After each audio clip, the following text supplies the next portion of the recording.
and every person watching this. This is the great Richard Powell. Did I get that right? Powell? Paul, Yeah. So how you doing, man? hanging in there. How about you?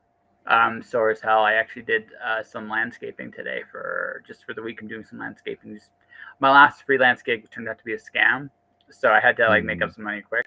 Fortunately, I had a friend of mine just hooked me up for a job for a week. Tomorrow, I'm not doing it because I got a job interview for a podcast producing role. Oh, okay. Yeah, Yes, that's hilarious though. I'm sore too. I built a deck over the weekend. I would do it. Funny. I shovel dirt a lot today. So, and everybody thinks that, like, again, no, you shovel dirt all the time, you become strong son of a bitch. Let me tell you. Hmm. Yep, that'll do it. Yeah, like muscles on my muscles and shit like that. So, but anyway, you're here. We were talking. Why don't we talk a little bit about what we were talking about off the air, which was we were talking about the fact that you were kickstartering and you're like talking about like getting your audience and stuff up like that Hmm. and I was giving you all kinds of little like pieces of advice of places that might work out because Facebook sucks. Like it just Yep. does, right? Don't get me Hmm. wrong, there's a pretty passionate comic community there, right? A pretty passionate one, and I wish them the best. Like they got some really good stuff out there. They got some great reviews, and but what I have found anyway, is that um, how do I put this? It it's very insular. Facebook's a very insular place, and it's by design. You just don't reach the people you reach. You have to go elsewhere. You have to look for places that fit what you're going for. Yep. Yeah, I found several comic like creating groups and everything, and part of that was help motivating me to actually finish my first book because I'd finished the first story many years ago, and I was like, man, I got to finish this out and actually make it a real issue. And yeah, Congrats. the community Uh, was great for that, for discussion, meeting people. Like I used Facebook to find the two artists for my last two stories. It's been great, but yeah, in terms of marketing and getting attention to your book to people who would actually pledge is, yeah, it seems nearly impossible on Facebook. well, you don't reach so many people. Like you have to like Kickstarters is hard anyway because you have to advertise like crazy. Like you just do, Hmm. and it's a never ending struggle unless your goals are really small. Like if your goals are like $500, which some creators do that, it's not unheard of to get that done quickly. But at the same time, then I mean, what are you on Kickstarter for? Is kind of my take there. Um, my first goal for my first Kickstarter next year is 3 grand. That's the goal because it feels like it's a reachable number I can hit for a first campaign. That's well within reach. So so who knows? Maybe I exceed it. Maybe it's a struggle like hell to get there because I think the first one is always the hardest one, right? In terms of Hmm. getting the Oh, absolutely. yeah, in terms of getting the goals, it's the hardest one. And I do have an advantage. I have a big mouth. I have a show like this, and I have people like I know like yourself. Like, hey, he's helped me. Maybe I'll help him back, right? And right, I do have that advantage, but at the same time, like the first one's always is going to be the scariest one. I mean, and because it's like, can I do it? Pardon me. I am tired, folks. I did a lot. I dug a lot of dirt today, so I'm kind of sore. First time I've done this kind of physical labor in about a year and a half, 2 years. So it's yeah, it kind of was one of those. Holy crap! This is what this feels like. So anyway, uh, going to the conversation though here, it feels to me like um, how do I put this? You're in that struggle. Is this your first one? Is it your first? It is, yes. Uh, you're like, hi, I'm Richard. I got a comic book, and I feel I so know awkward. it's rough. Yeah, I tried to drop hints, places for like the last year or so, just trying to meet people, just trying to say, hey, I'm working on something. Um, but yeah, the challenge is, I only have so much to show. because it's the first one. See, that's part of the advantage. Once you've got the first one under your belt, you're going to the second one. You can use all kinds of stuff from the first one to throw out there as your marketing and advertising for the second. Like I see people do that all the time. They're like, "Hey, I got a new book. Oh, here's all this other stuff I did." They even will throw out like, "Here's the first issue for free. Go read it digitally for free, or check out this cool artwork in the first 20 pages from the original book." And they have a lot they can show. The problem is with mine, it's the first one, so I don't have all that. If I show too much, then why even go to my book?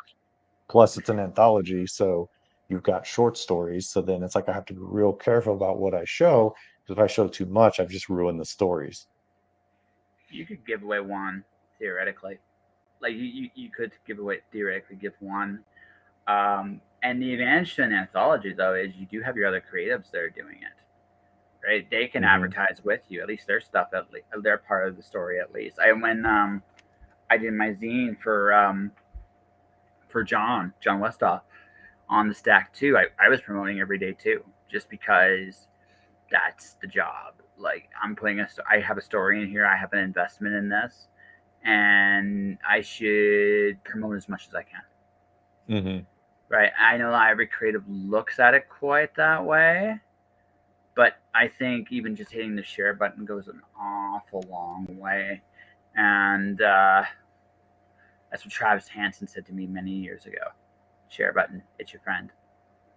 Oh yeah, oh yeah. The share and retweet, I've been throwing those out a lot, Yeah. helping people. I mean, I'm always happy to help throw you know, shares for other people, help other people out, comment on other people's stuff. Always happy to boost anyone else, um, whether they help boost me or not.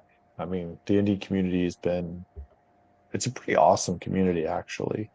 And it's Oh yeah. really great watching other people just boost other people's stuff. It's phenomenal. Oh yeah. No, I mean, again, you have enthusiastic fans. Like Hmm. the thing is, like one of the problems with communities, writers' communities, is we're all writers. We're all promoting stuff. So if everybody's paying on our like when we have some readership with that, but let's be honest, we're not hitting everybody we want to hit. We want to go for everybody and not just the other comic creators. And that feels, and that's not to say that other comic creators aren't fans, but everybody's kind of you're kind of tapping into the same pile you're in. Hmm. You want to find your fans and your stuff. Like I know a guy that does a Tales from the Crypt like horror podcast. Did you go on that? Oh no, I'll have to look that up. Yeah, but I mean, yeah, going to what I said to you off here, I should say it's on here. Like, folks, when you're doing your Kickstarters, like, don't just hit the standard stuff. Like, find your fan base. Find this is a horror anthology. Who likes this? Tales from the Crypt, Tales from like Twilight Zone. Hmm. So it's like, okay. So is there anything cool like that where I can go get my stuff on here?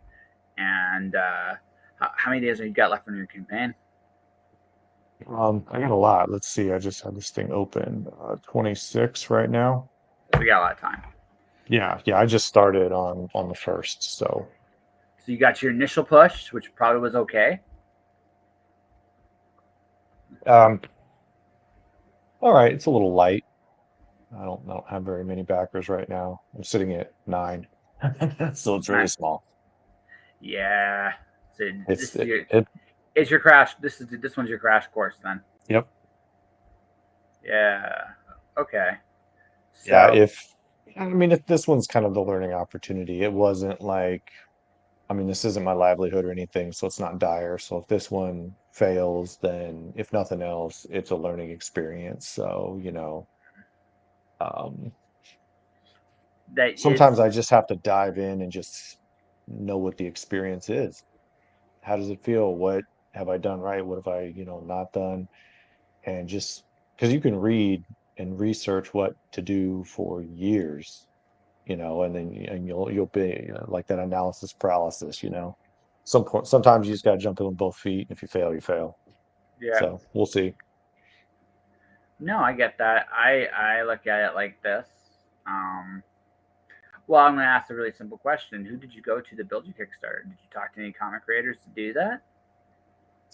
I've talked to several creators and watched all kinds of things, and got some feedback from other people on what they do and how they do things. And I've watched, looked at other Kickstarters and how they build it and how they run it, and had actually had someone willing to throw a couple graphics my way to help kind of enhance it and make it look a little nicer, a little more professional, which was cool. Okay, so yeah, you've done the research. This is like your first go. All right, yeah.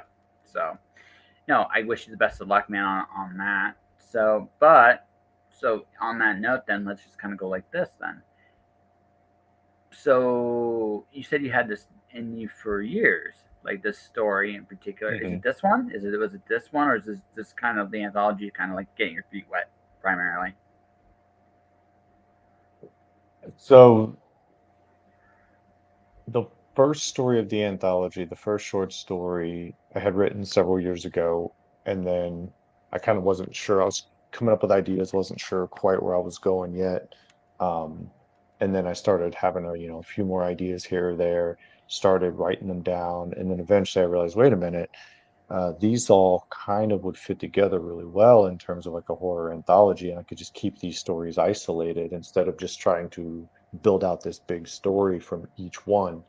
And it seemed to fit well. And I was like, wait a minute, I have all these stories that I could throw together. And if I do that, then that means I already have scripts ready for multiple issues.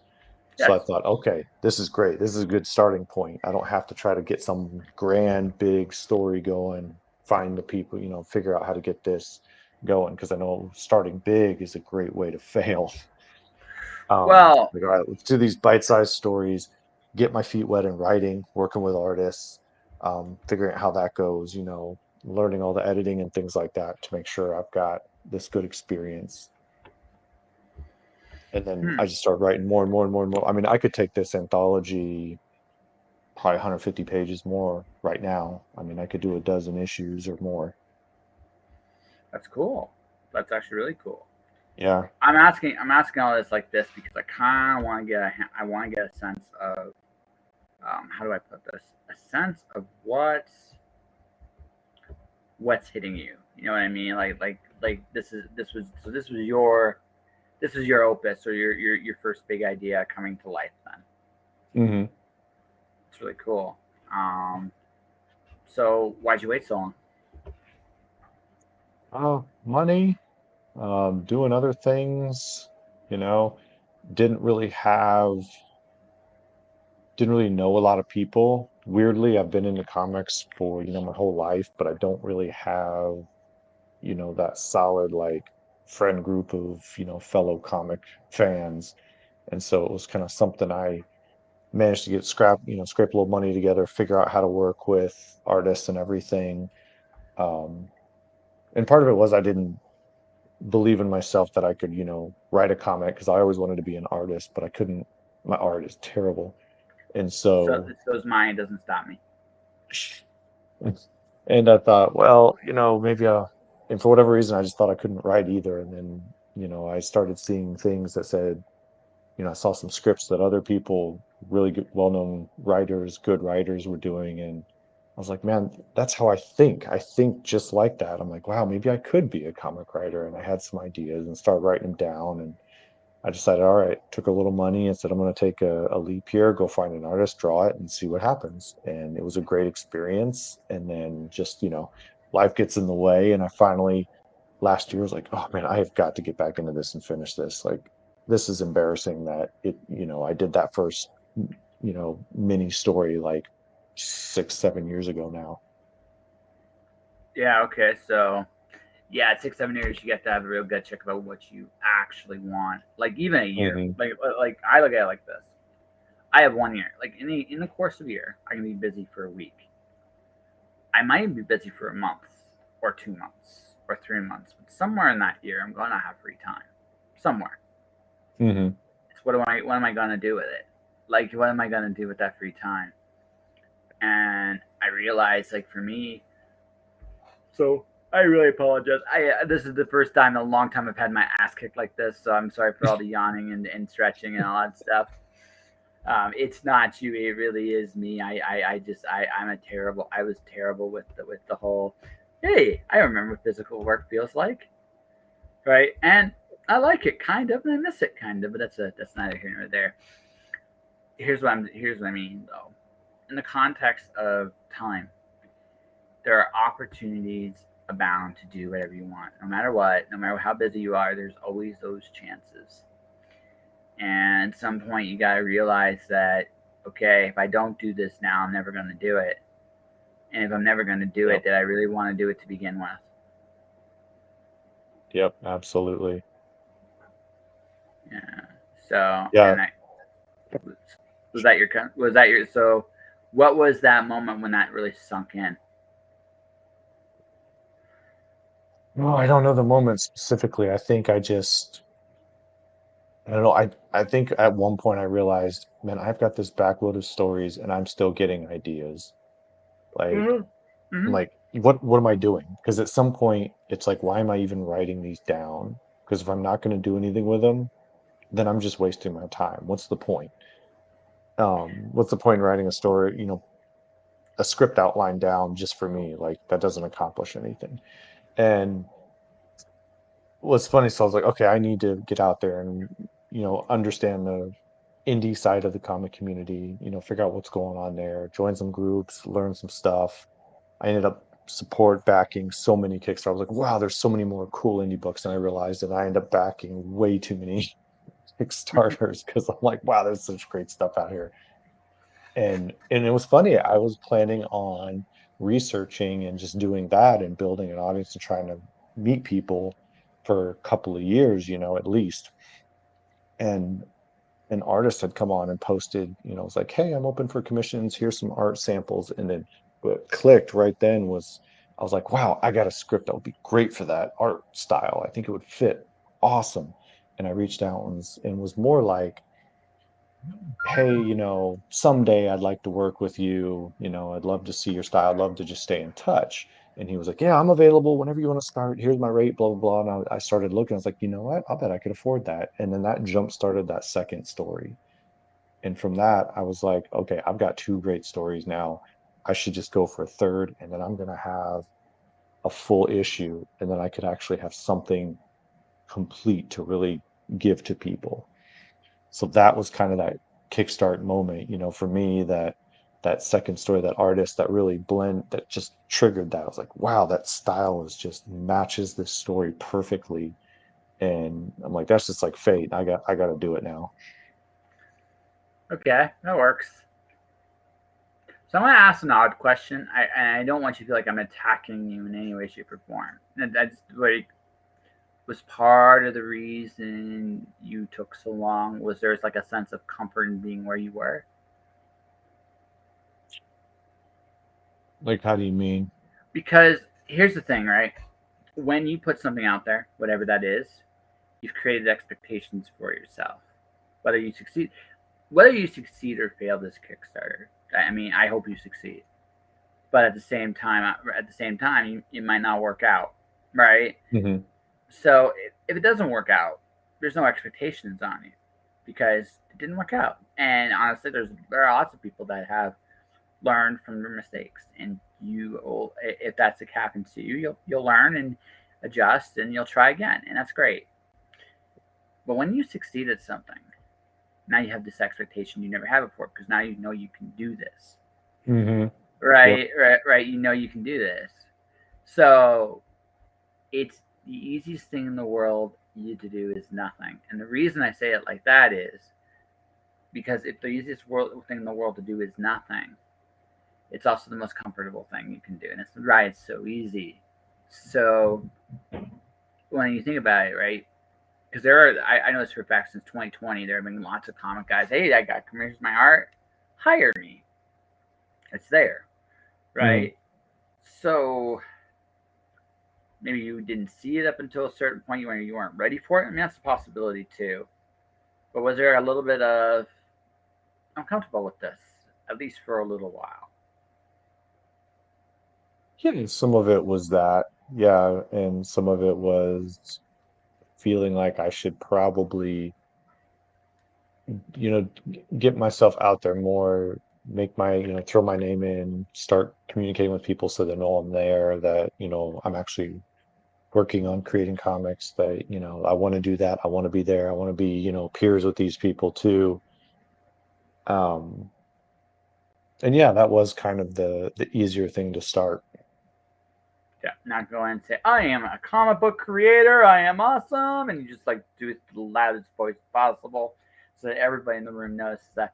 It's a bit daunting to do that, and it sounds really pretentious sometimes when you go out there. It's like, hey, buy my shit, please, right? But it's easier to make friends, right? It's easier to make friends, and I totally get that. I mean, I have a podcast.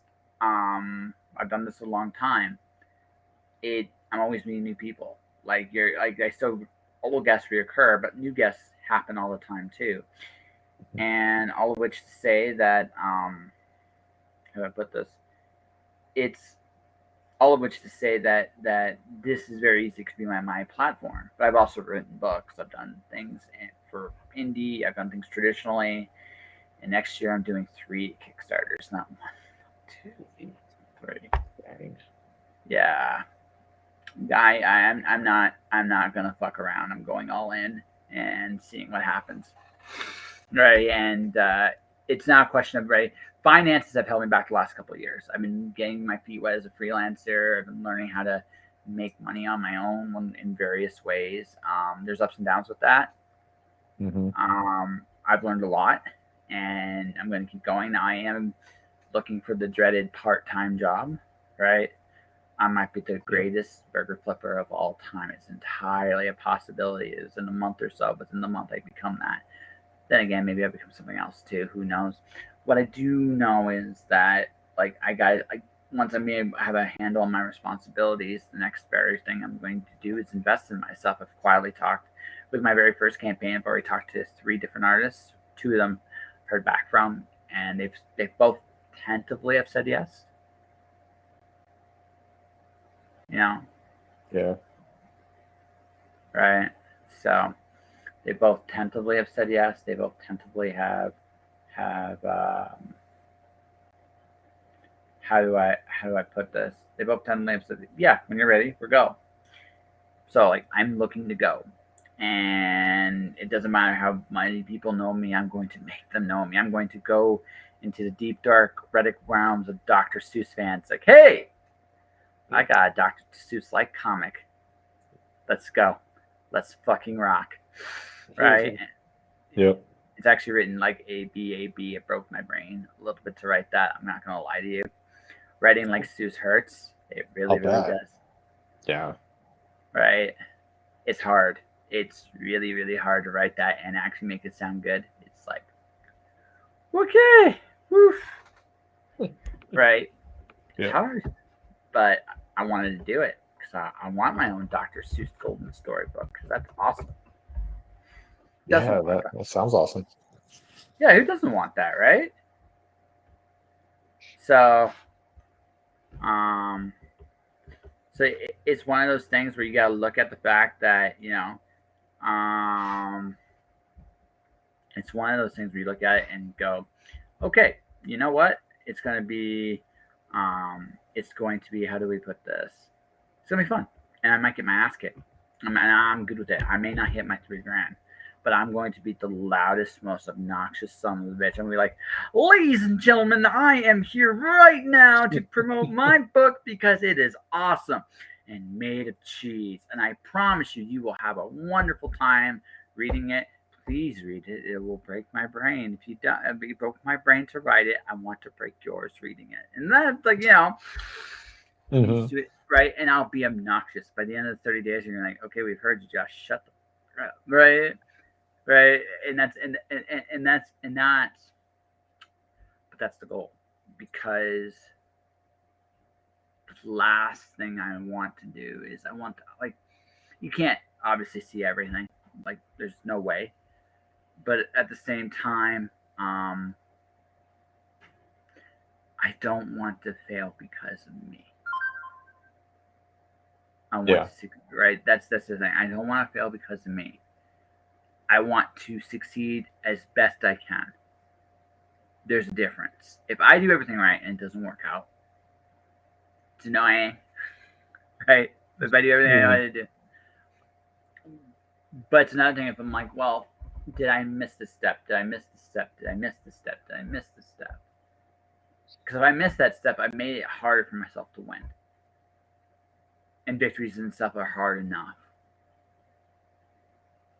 Yeah. Yeah. Right. So I've learned this in life. It's like my job isn't to succeed or to fail. That's not really up to me very much. I have to convince. Let's see.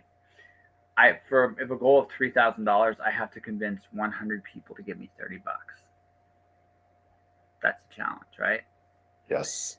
That's 100 people to give me $30. I can do that. I think I can come up with the obnoxious combo to do that, right? Or Hmm. 200 people can give me $15. It's a little harder to do, but not impossible, right? So can I do that? Can I convince someone to give me that much money because I am that kind of awesome?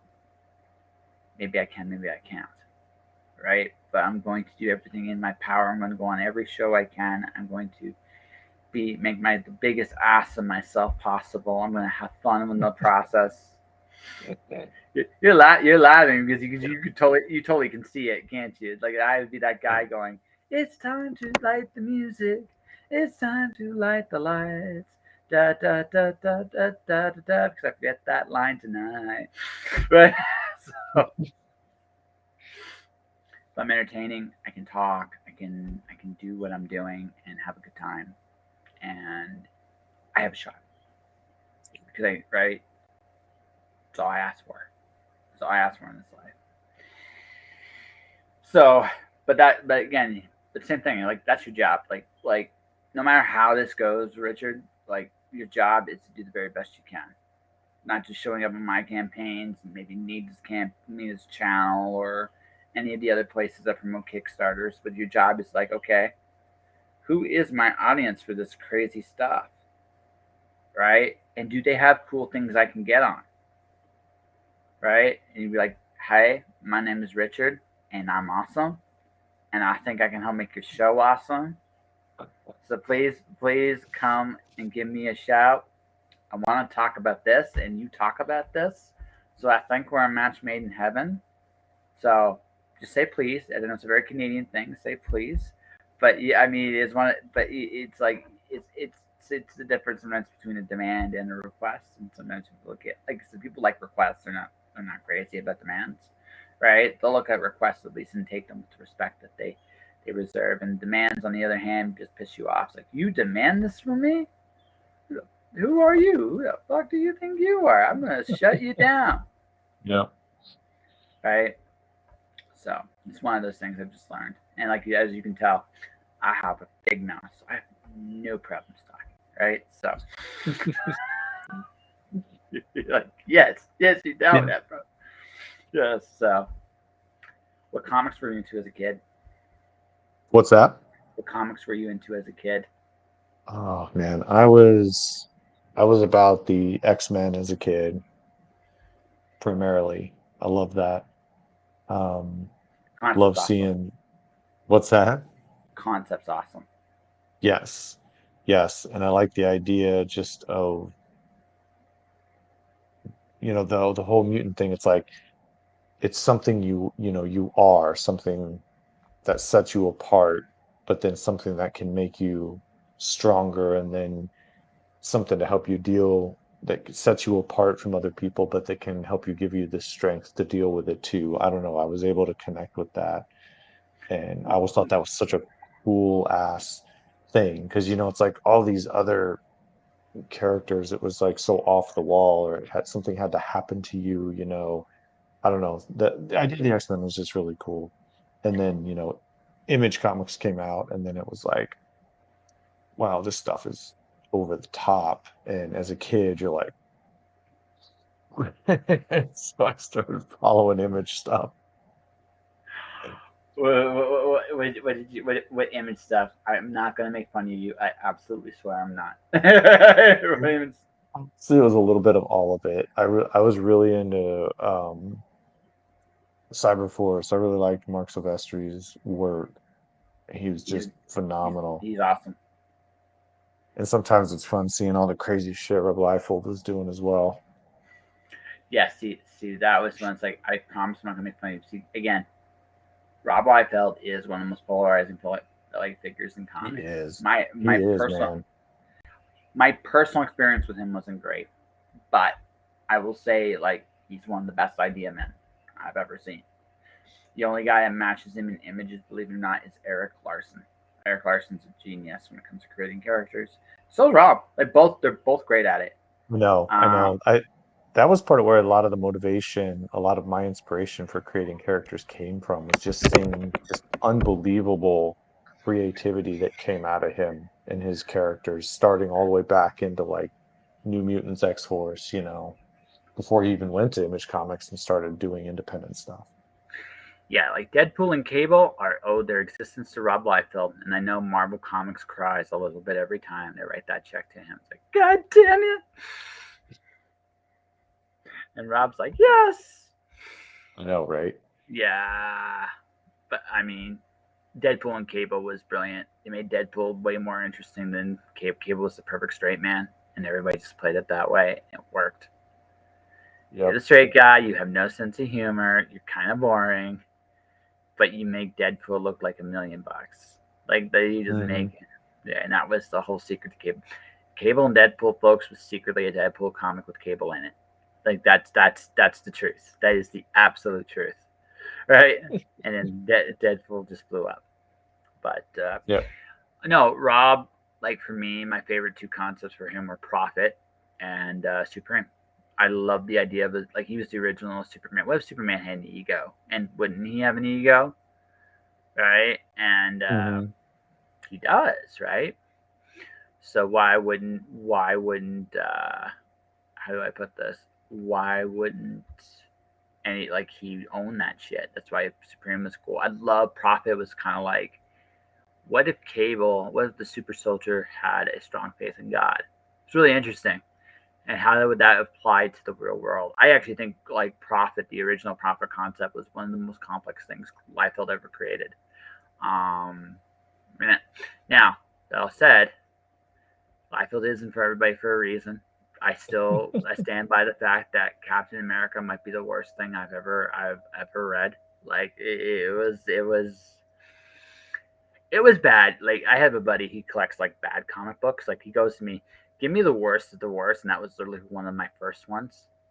And he's like, you've set this really hard. You set a pretty high bar for yourself. I mean, that's like right, right. This isn't like not everything. Considering how much Rob has put out, he's like he has his fair share of hits, he has his fair share of misses, but he tries. And I will never knock that from him. He puts a lot of effort. He's enthusiastic about the work he does, and sometimes it really works. Sometimes it really, even now today, it still can really work, right? Hmm. That enthusiasm goes a long way, and I will always give him that. So you did Image, you did Uh-huh. X Men, Yep. and you just keep going now. Do you still read? Yeah, I've still got some. I've got I mean, I'm not a crazy collector or anything. I mean, I unloaded several hundred comics a while back just to try to trim it down a little bit. It was getting crazy. I mean, I still have almost 2,000, and a huge chunk of those are like collected editions and trades. But yeah, I've been backing a lot of Kickstarters lately, so I've been pulling a lot of independent stuff. And then some stuff out of Source Point Press has been real interesting lately. A couple things out Yep. of Image, reading a couple things from Boom. Um, Trying to read I read like the Ghost Rider Moon Knight. I like characters like that out of Marvel still. Venom, although I haven't read the latest Venom run. I kind of stopped with the Ryan Stegman and Donny Cates run. Oh, okay. Yeah, Donny Cates was like I missed Venom. I had Immortal Hulk when Donny Cates was doing Venom. It's like you should do Donny's run. It's like I can't do both. I had to pick one, and so I went with Immortal Hulk because the writer Mm. of Immortal Hulk I knew from his Jennifer Blood days or Dynamite books, and it's like the guy can write. The guy can Oh, really, okay. guy can really write. Al Ewing. Yep, there he goes. Al Ewing. He's pretty badass when he does do comics these days. So his run on Hulk is like old school EC monster, like fun shit. Um, so for me, I'm It's down so to like, funny because I went the other way. hey, I no, was you like, know I'm what? not doing both. Well, yeah, well, like I said, you did like neither of us lost. Like really, it was really like I think we can both like go. You know what? Neither of us lost. Immortal Hulk's a good book. You're like maybe someday I'll get into, and I'll be like Venom was kind of fun, kind of sort of shrug, right? Yeah, I just couldn't get into it. Uh, I really Venom from the '90s because all the Venom miniseries back in the '90s pretty much killed my interest in the character because there was Venom Lethal Protector, which was really good, and then they did another Venom miniseries, then another Venom miniseries, then another Mm. Venom miniseries, then another. It's like, please stop, Marvel. Just number them like regular books if you're gonna do Oh, this. no, I only had two or three of those miniseries. I didn't go very far with them either. Yeah, so it's like he's not Venom can be interesting, but I always thought Hulk as a character was a more interesting concept, right? Yeah, if you do it well, there's a lot of potential with Hulk. Yeah, Peter David's run is a testament to that. So yeah, I haven't read, I actually have not read a lot of Hulk, believe it or not. I've not done much Hulk over the years. Peter David's Hulk is worth the read. Is it? That's where Grey Hulk came out. That's when Smart Hulk came out. That a lot of the really cool Hulk ideas are from that run. Al Ewing's Immortal Hulk run is the other run I recommend, and I'll have to get on that. everything else, it's all good. Some of it's really good. Some of it's, you know, there's a reason why Hulk has had to stop and start again a few times. Not all of it Hmm. is because the creators finished their runs. Um, Sometimes it was because just some of the stories aren't good. Like I think the one thing about creatives is like you don't always bat 1,000, but it's just important to do the best you can. Um, so, what's your favorite book from? We're gonna do it this way. Your favorite book from like your pull list right now. What's your favorite one? Oh man, I'm kind of digging Grimm from Boom Entertainment right now. Who's That's that? kind of interesting, and it's kind of along the lines of some other stories, like similar to what I've been what I've been writing for my own books, my own books that I haven't done yet, obviously. So I have a lot of stories kind of in that vein, and so that I don't know, that one kind of resonated with me as a really cool idea. Maybe you should pitch to them something like that. Say, hey, I can do that too. I know, right? Why not? Worst I can tell you is no. I mean, that's not so like, okay. It's not like I had anything beforehand. Yeah, I mean, I thought about that. I'd looked at, submission information for a couple of publishers or for a handful of publishers, Image included, Dark Horse, stuff like that. Just trying to decide, like, is this something maybe I could pitch? Maybe the Kickstarter realm is just too hard, too much effort, but maybe it's good enough a publisher would like it and they can help with the marketing and stuff like that. I don't know. I It's did about think what you about that though. it's about what you want, right? In this industry. Like, okay, I guess ask this. In your comic book plans for world domination, because I mean that's what every comic book creator secretly wants. They're secretly like Doctor Doom. They talk in the third person and they plot their world domination like the happens thing. Do you want to be known for create your own books? Do you want to take on a superhero project somewhere? Do you want to be published? Like, what would be your dream scenario, Richard? Honestly, my dream scenario is not that fancy. I just have a lot of ideas and I just like to be able to produce books until I run out of ideas. Or until I'm But tired of it or whatever. So if I get the bare minimum amount of money I need to keep publishing, the next book, I'm happy. And then, that book's done. I get enough money to throw the next book out, done. I mean, it might be nice to have a little extra so that I could maybe throw two books out instead of one.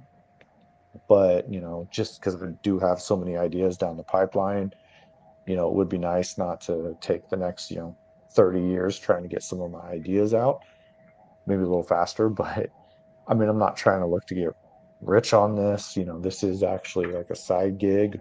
Um, so it's not looking to be necessarily my primary source of income or anything. So I'm not like, oh man, I need to get like tens of thousands of dollars or more for each book, and I got to put out, a dozen books a year, or anything crazy like that. Um, I can think of one guy that's done that. I only know one guy that's been able to do that. oh yeah, who's that? Russell Nolte. I don't know if I know that one. He's done a lot of success with Kickstarter, but he has the most put together Kickstarters I've ever backed. Wow. Like, he did a Kickstarter campaign for some novels I was really into. I got them within a week. Like, he had them done, ready, go. Wow. The most efficient. Russell Nolte has the best Kickstarter customer service I've ever seen. That's one of the big secrets to his success. He knows how to give the people what he wants. Hmm. Right? So, That's I mean, crazy.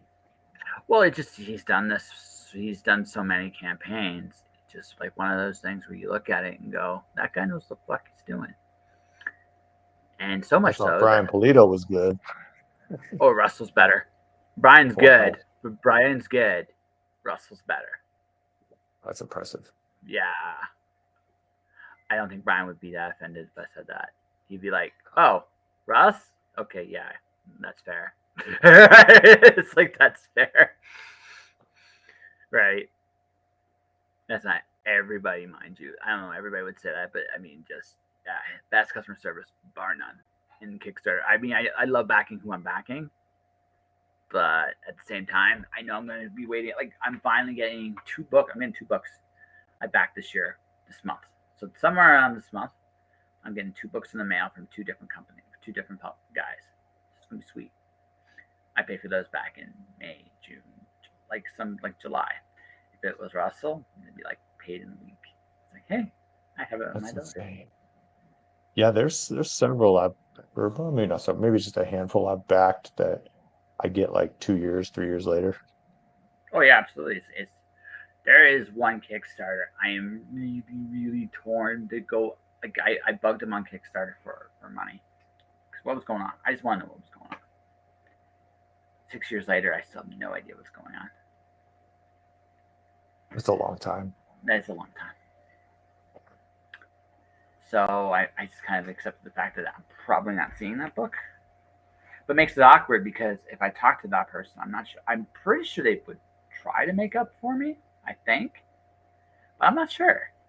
And now it's Hmm. oddly embarrassing at this point. It's like I don't know. Like, are you doing something this way? Because if you ever do, I kind of feel like I should have like a lifetime grandfather clause. It's just mine. Just whatever. Whenever you come up with like a DC edition, you're gonna give me the ARC from even before DC Comics gets it. It's mine, motherfucker. It's right. It's mine. I see it. Mhm. You send DC the copy. You don't send DC the real thing. You say, "Here's the copy." Why? Because I had a patron and he stole it from me, and I owe him. So I'm not pressing charges. Just freaking. But I mean, it's part of. I mean, that's part of the risk of Kickstarter too. Is you.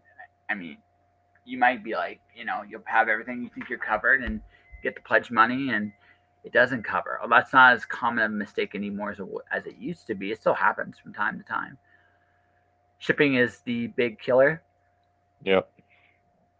The reason I haven't backed with more campaigns this year, just because there's a few more I would love to, is that the money to ship from the United States to Canada. Hmm. I'm in Canada, so me going add $30 for shipping for a $10 book. Yep. I've seen that. And then I switch over to digital back. Well, I see. I like my physical books. I'm a snob that way. I I really, do really too. do. I do too. A comic, something about a comic book, it's just got to be in your hand. But I do back digital periodically just to Yeah. support people. Well, me too. I did that this year with Step Cannon and Matt Knowles' books. Yes, but the thing is, right? When you do this, when you look at this kind of book and it's like this kind of enterprise, it's a risk for everybody involved. It just is, Mhm. and you kind of accept that. You kind of accept that. But I think because of the nature where Kickstarter is today, if a creator does that, late people accept. There's so much shit happening in the world, Yeah, you know. especially now. Yeah, so it's like people understand late. You know, people do understand. It's the years go by, and I don't think those people last anymore. Hmm. Yeah, I could see that. I will say, there shouldn't be any risk of that with mine because all the work's done. Yeah, I understand being a first-time creator, people would be like, "Oh, I don't know if I want to back this or not. I don't know this guy."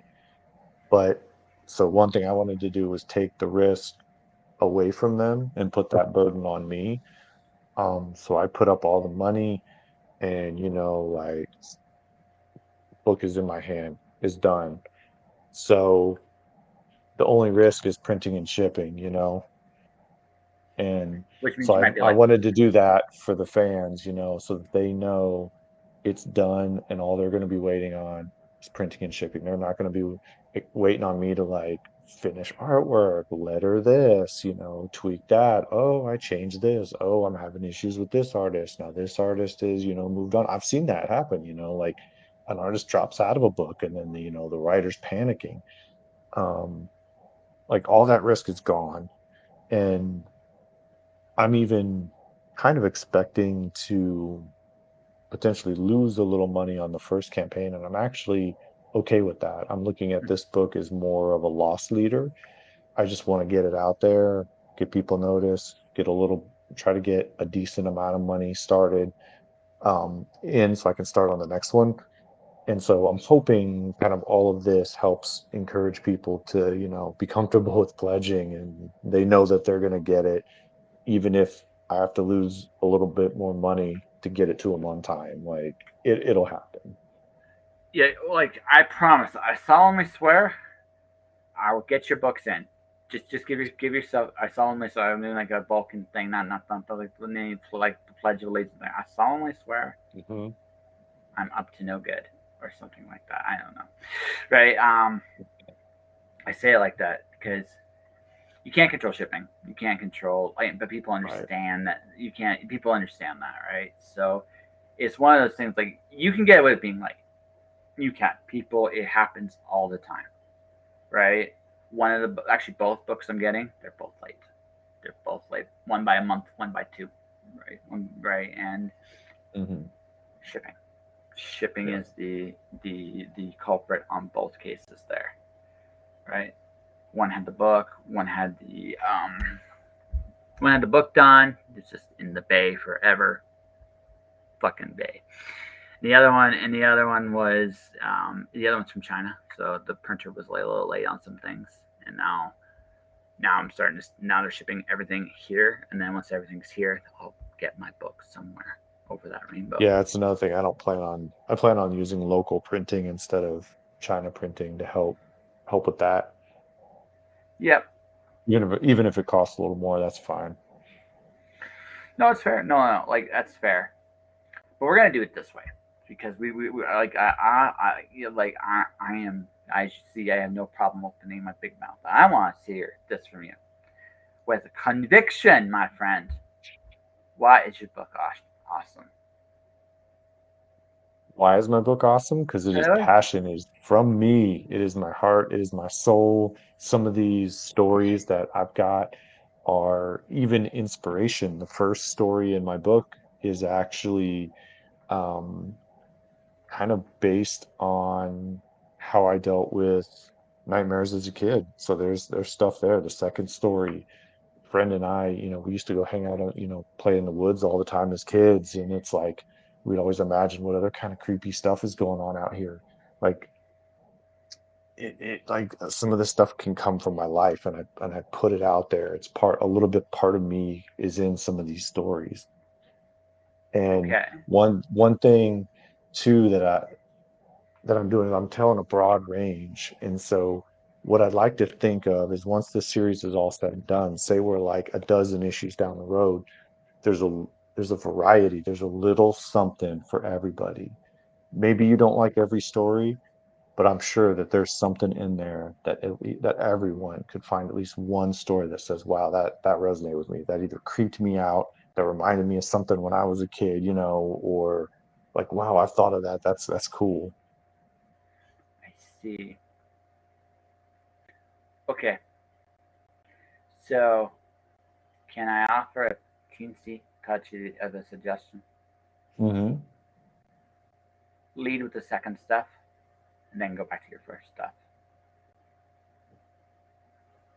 I want. I say it like that for this reason. So this, I'm just going to pitch you one of my books. It's called Alice One. It's Alice in Wonderland mashed up with Greek mythology. Alice is Pandora.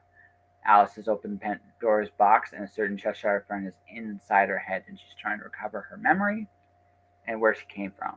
She doesn't fully remember.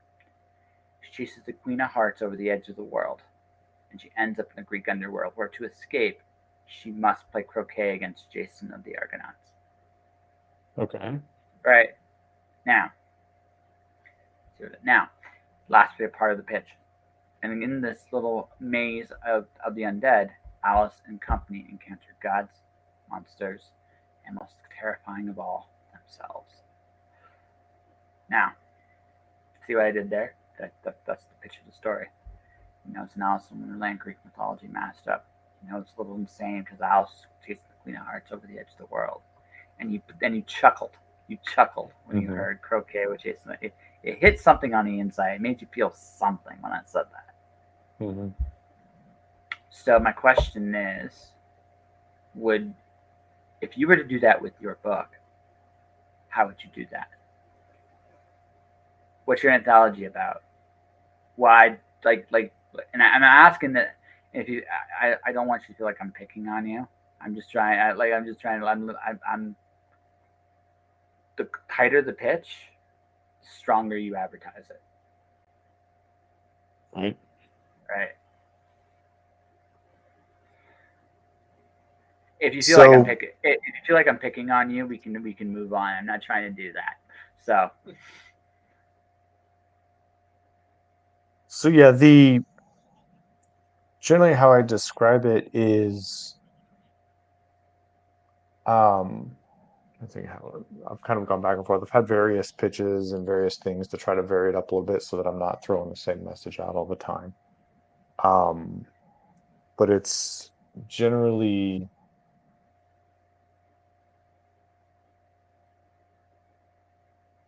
so let me think how I want to tell this.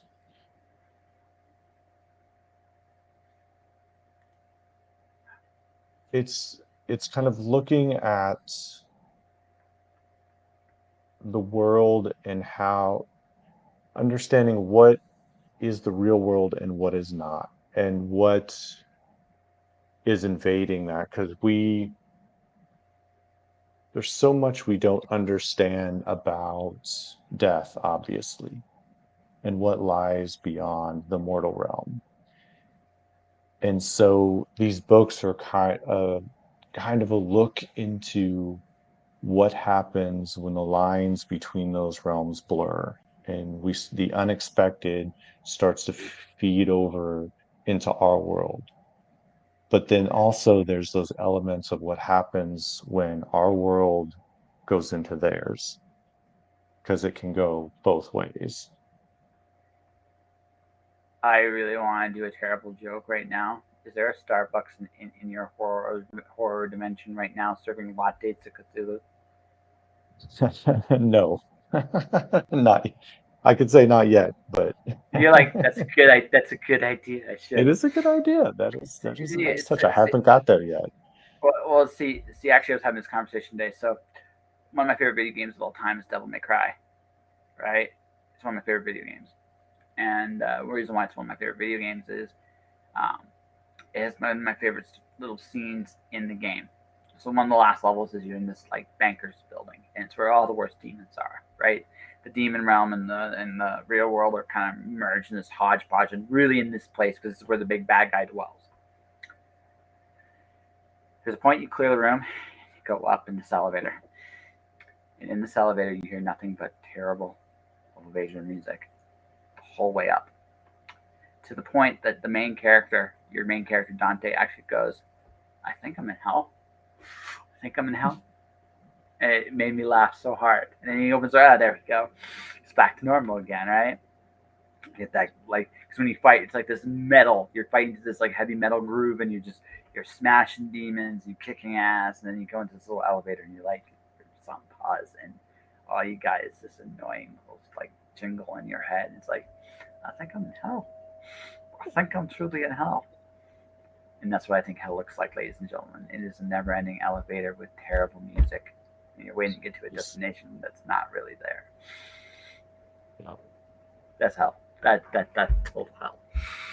Yeah, kind of along that same line or similar reminds me of those the Mercy Sparks book by Josh Blaylock. Yeah, I really love that series too, for kind of similar the way they talk about hell and not hell, and what heaven's doing. I don't know. There's that back and forth. I just thought it was I, awesome. I, I dug the hack slash. Hack slash was my thing back in the day. Hmm. Yep, I've got one of the I think the first omnibus of that one. That was I got a kick out It's of it's that a too. it's a fun little series. It's really is. It's a fun little series. So it's all like I got into the actual ongoing. I went and found them all. It's kind of like a personal little thing. I'm missing one, like just a random one. If I go to a Mm. comic convention, it'll be there somewhere. Like that. It's not that uncommon. Just gotta go and find the damn thing. And maybe next year when I do conventions again, I'm hoping that'll be what I do. But all of which to say, it's next year. No, I asked. Speaking of hell, we're gonna go back to pitching just for a quick little second there, because that kind of probably feels a little like hell too, even with the annoying jingle. What the fuck do I say here? Right? Let's try it like this. Why are you so excited to tell these stories? Like what makes you Because I go? think hmm, What makes you like pump your fist out? It's like, yeah, this is awesome. each story has a little something that just strikes me. So, the first story is kind of there's a little humor in it. You get to the end and you kind of have a little chuckle to it. It's like it's fun. It's like you think it's going one way and it doesn't. The second one is just like it's just fun to think about that creepy, what's going on with these kids? What's going on with this? What's going on? Um, and the third one is just that the story is called Trapped, and it's just really thinking about what does it mean to be like trapped in your own body, like I've seen posts, people talk about oh really, you're just this meat sack, you're this consciousness trapped into like this living sack of meat, and then you start to ponder like, oh man, what does that really mean? And it kind of takes a new twist on that, what does it mean to be free of that?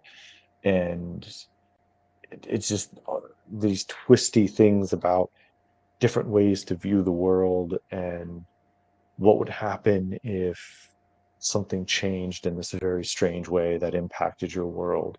And this otherworldly energy just interacts with you and affects you, and that stuff just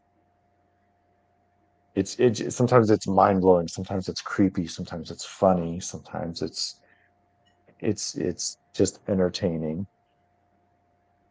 It sounds to me like you're fascinated with transformation. Hmm. Lately, yes. Okay. It's been a theme lately in my thoughts, and definitely been reading a different series of books. I read lots of superhero stuff as a kid, but now I almost can't even stand it. You do kind of evolve past it, although I do still like my inner guilty pleasures are Teenage Mutant Ninja Turtles. It's still for my Oh, money absolutely. it's like my best. It's the best superhero. It is a superhero book. It's just Yep. it's a little more sophisticated than your average bear, but it's at heart it's four brothers kicking ass and saving the world. Like that's really what it's Yep. about, right? Yep. It's Mighty Morphin Power Rangers for adults, or at least people over 12. That's what I say. People over 12. I don't know if I'm an adult. That's a debate for another day. Right. But I say it like that because I want to put it to you like that because I think so. My favorite. I'm a Magic the Gathering player. I'm a gamer guy. So Mhm. my well, so it's number three on my list. They actually made a horror set called Innistrad, and all the cards are classic horror tropes. There's vampires, there's werewolves, there's Okay. all this really fun stuff. They had some really cool cards from back in the like that set is one of my all time favorite sets. And he goes, well, we decided to do a top down design, and what he meant by that was like the story of the way the set feels comes from the story, and they were telling a horror story. He goes, and what is horror ultimately all about? And he goes, horror is ultimately about transformation. The world is not real exactly, but real enough that you can see it. And the terrifying thing about horror, good horror anyway, is on some level you could see this being real. Right. Yeah, that's what makes horror terrifying. It isn't the monsters, although it's fascinating what we can transform into if we let ourselves. It's Mm. the fact that you could see how it came this way, and that you Yes. and you might do the same thing. That's what makes that horror terrifying. Yeah, I love it, and and it's funny because I grew up not really a deep horror fan. I was a very light horror fan, if any. And because I think because most of it, in my opinion, is kind of garbage. Like Oh yeah, The Halloween series is like it's ridiculous. It's like, okay, you stab this dude, he's gonna keep coming after you. I'm like, okay, this doesn't even make sense. This isn't even real. I feel like this could never happen. You know, the Scream movies, I'm like, this is terrible. But then you get those real good, like one of my all-time favorite and all-time scariest is like Event Horizon. And as out there as that one is, being both sci-fi and horror, you feel like, okay, that could happen. This is like you imagine this is what would happen if we tried some new technology to, travel through space and accidentally opened a gateway to hell. You know, like hey, it feels like you could almost see like, oh man, this unreal stuff could come out. and you like you're cackling like an evil bad guy over there. It's like yes, this could be so real and it's so cool. But Right. it's okay, right? Totally fine. So that's who your audience is. He feels the exact same way as you do Mhm. when you write your monster stories. So you know you need to do. You need to go on Reddit. You need to go over in Discord. You got to show up with one of your books, almost like be like the Crypt Keeper. Don't do like the I don't know. I'm not saying do the haunted laugh because only he does that well, right? If you have your own version of a haunted laugh, go with it. See if it sticks, right? You see if it sticks. But what it comes down to is this: you are that's your fan. But you felt when you talked, like I saw how you reacted with that. That was passion, my friend. That's what you love. Mhm. So you got to proclaim that love to the world and say, "Hi, I'm Richard, and I love us turning into scary, imagining scary shit that might actually happen, and it's fun. Join me." Right. Right? Maybe not quite that simplistic, but like that's what you're doing, right? Ultimately, is telling that story. And I wish you luck. I think I This is appreciate going it. to this is going to be a good learning experience for you, if nothing else. And Hmm. That's how I'm approaching it. yep. And I'm hoping you don't. I hope you don't mind me browbeating you here. If it feels like I'm browbeating you, I'm sorry. I'm just trying to help. All good. All good. All right. So I guess I have two final questions, and we'll wrap this interview up. Question number one is this: you said you want to write until you have no more stories in your head, which I have found as a writer to be impossible. But okay, so that's that. But even so, Yes, just because comics. creativity I've found breeds creativity. So Yes, it does. It does. It never. You'll never not. So I have two questions then. Do you want to tell stories in just comics, or do you have other aspirations like movie or video game or novel, or what do you? I mean, are you content with comics? for the most part, right now, yeah, I'm pretty content with comics. It's what I grew up with. It resonated with me, and I feel like I'd be happy if it stayed there. Um, Yeah, no, it's fair. Obviously, I wouldn't if someone said, "Hey, I'm going to make a cartoon out of this," or we're going to turn this into, some creepy video game." I mean, I'm not going to lie, that'd be awesome, but that's not my end That's your all goal. be all goal. I'm not going to be like, "Man, I failed at life because, these 50 books I made, none of them were games." I'd be like, "Wow, 50 books, that's impressive. I'm so proud of that." I wrote 50 fucking books. I am rock, Yeah, right? Right? exactly. Yeah. No, and you should be proud of that. You work your ass off every time you put together a story. I do. I know that. That's the first question. And good luck. I hope you. I hope you have. I hope you're right next to Mike Mignola. You have a giant stack of trades wherever you No, go. right? It can happen, man. Why not you? Right? I Just keep know. that in mind. Why not you? Second question. This is more of the plug and pitch. Where can people find your Kickstarter to go in on? You want that in the So, chat here? well, so what's your book officially called? It's called The And Thinning Veil. The Thinning Veil. Yeah. So hold on a second here. Let's see if I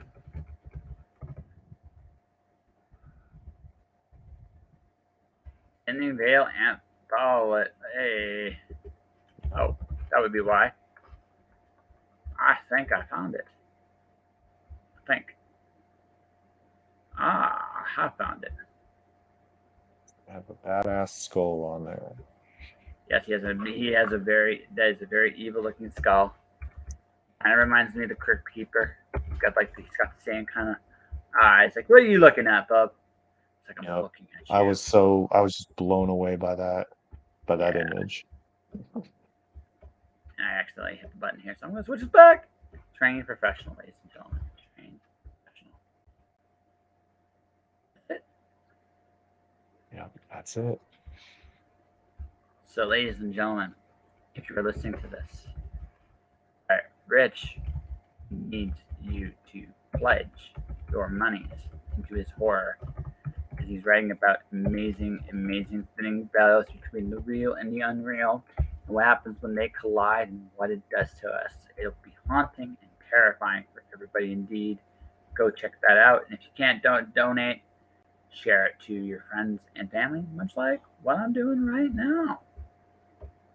Is there any other website you want to promote? Like, do you have a web page or anywhere we want you to reach out? People can reach out to you. This is the best one unless you want to get on Facebook and Twitter. So, where are you on Twitter? It's Pawprint ENT, so Pawprint Entertainment. You bet. I almost know what I'm doing, folks. Almost. Don't tell. Anyways, text him on Twitter. We'll find Richard Paugh on Facebook. Say hi. He'll go, "Who are you?" It's like Josh sent me. Oh, okay. Hi. Right. So definitely go check Richard out. And for everybody watching and listening, I do advertising service. I do video, audio, words, and pictures about your projects and yourselves. you can definitely check out the link here, and I can definitely do things for you. If you are so inclined to look, feel free to do so. It's right there.